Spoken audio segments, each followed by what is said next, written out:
जय हिंद, वंदे मातरम, जय श्री राम, हर हर महादेव। मैं विजय राजहंस मानव सेवा संस्थान का राष्ट्रीय अध्यक्ष श्रीनिवास पांडे आपके समक्ष एक और वीडियो लेकर उपस्थित हुआ हूं।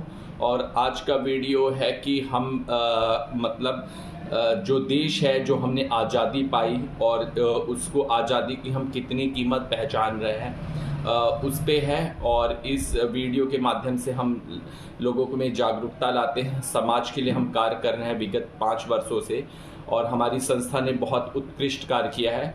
और उसके कार्य की जितनी भी बढ़ाई की जाए वो कम है, चाहे वो पर्यावरण पे हो, नारी सशक्तिकरण पे हो, बाल मजदूरी पर।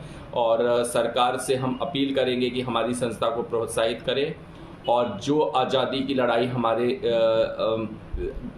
हमारे स्वतंत्रता सेनानियों ने लड़े, उसकी हम कीमत पहचाने। हम उस कविता को याद करें, हम पंछी उन्मुक्त गगन के पिंजर बद ना गा पाएंगे। ये कविता में एक पक्षी की जो पराधीनता की बेड़ियों में जकड़ी है, उसकी दास्तां को कवि ने बहुत ही मार्मिक ढंग से व्यक्त किया था। और उस कविता को सही चरितार्थ करते हैं जब हम पराधीनता की बेड़ियों में 190 वर्ष जकड़े रहे और अनेक स्वतंत्रता सेनानियों के अथक परिश्रम द्वारा हमने स्वतंत्रता प्राप्त की। लेकिन कहीं ना कहीं वो स्वतंत्रता हमारी खोती जा रही है। आज अराजकता परम सीमा पे है, भ्रष्टाचार परम सीमा पे है। लोग सिर्फ अपना स्वार्थ देखते हैं, देश हित नहीं देखते हैं। नेताओं भी सिर्फ अपना उल्लू सीधा करना जानते हैं, जनता की भलाई के लिए कार्य नहीं हो रहे। महंगाई चरम पे है और हमारा जल्द ही परशुराम जयंती आ रही है।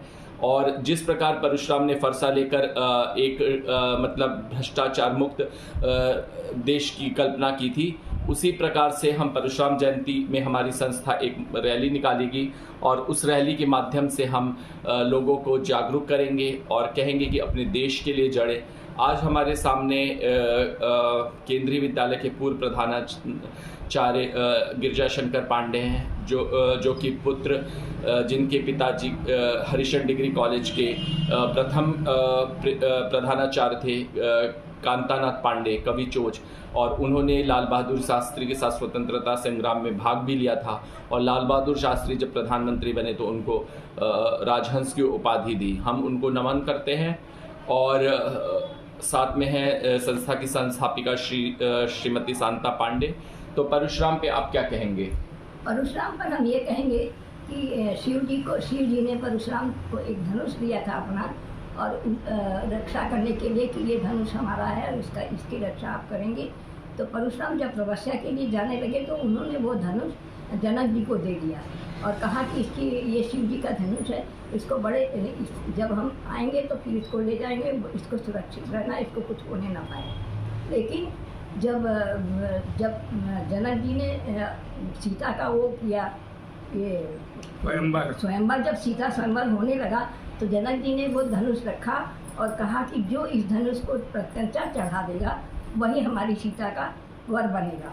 तो बड़े बड़े राजा आए, यहाँ तक कि रावण वगैरह जितने भी राजा थे बड़े बड़े सब आए, लेकिन उस धनुष को कोई उठा नहीं पाया, कोई हिला भी नहीं पाया। लेकिन रामचंद्र जी ने केवल बाएं हाथ से उसको उठाया और तोड़ दिया। जब वो टूटा और उसकी ध्वनि परशुराम के कान में पड़ी तो परशुराम आए और उन्होंने कहा कि किसकी हिम्मत हुई जिसने कि ये धनुष तोड़ा है।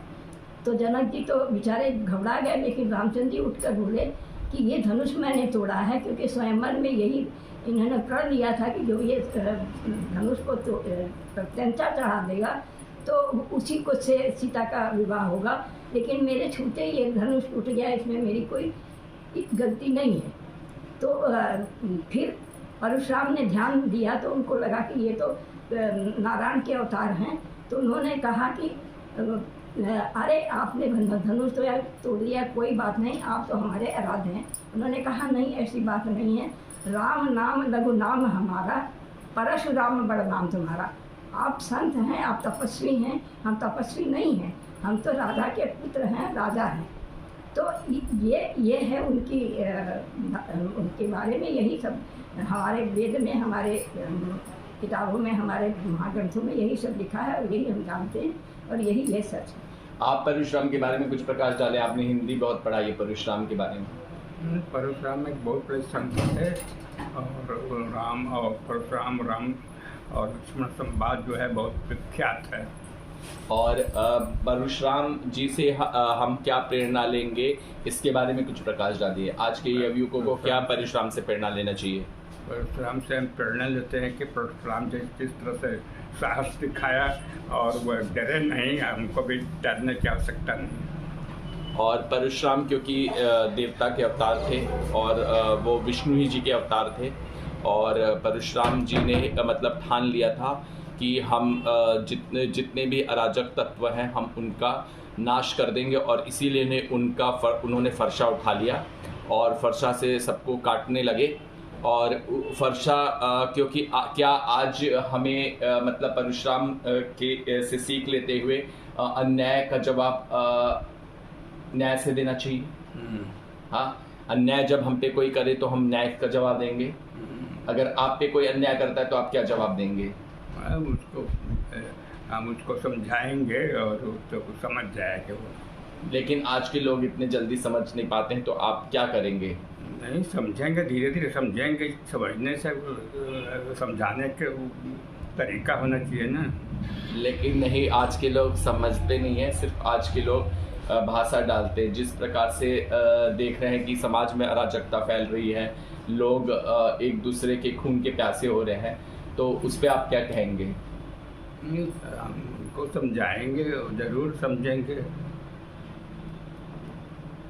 तो जैसे ये कहते हैं कि लोग समझाने से समझते हैं, लेकिन आज मतलब लोगों को ये ज़रूरी है कि समझाया तो बहुत जाता है लेकिन वो समझते नहीं हैं, क्योंकि ये आप जान रहे हैं कि ये उस काल के हैं जो जिस काल में मतलब लोग समझ जाते थे बात को, लोग आत्मसात करते थे, लेकिन आज लोग नहीं समझते हैं। आज अगर हम कोई भी चीज़ अगर उनको समझाने की कोशिश करते हैं तो उनको नहीं है, उनको अमन, चैन, शांति, प्रसन्न नहीं है। बस वो सिर्फ अराजकता, अन्याय और मतलब समाज में ऐसा चीज़ फैला देना चाहते हैं जिससे लोग त्रस्त रहें और उनकी रोटी सिके। तो अब ये नहीं चलेगा। अब जनता जाग चुकी है और अब अगर कोई गलत कार्य करेगा तो उसको उसी के जवाब में, उसी की भाषा में जवाब दिया जाएगा, क्योंकि अब चुप रहने का समय नहीं है। अब एक क्रांति का युग है और एक क्रांति की सूत्रपात्र है, और कोई भी समस्या का हल एक क्रांति से हुई, चाहे वो रूस की क्रांति ले लीजिए, चाहे फ्रांस की क्रांति ले लीजिए। कब जब क्रांति ने जन्म दिया है तभी समाज में एक नई धारा बही है। तो हमें एक क्रांति को जन्म देना होगा, हमें एक नए सोच को जन्म देना होगा, तभी हमारी पृथ्वी एकदम सही ढंग से चलेगी और सही ढंग से हम उसका सूत्रपात्र कर सकेंगे। तो आप ये समझते हैं कि हमें एक क्रांति लानी होगी?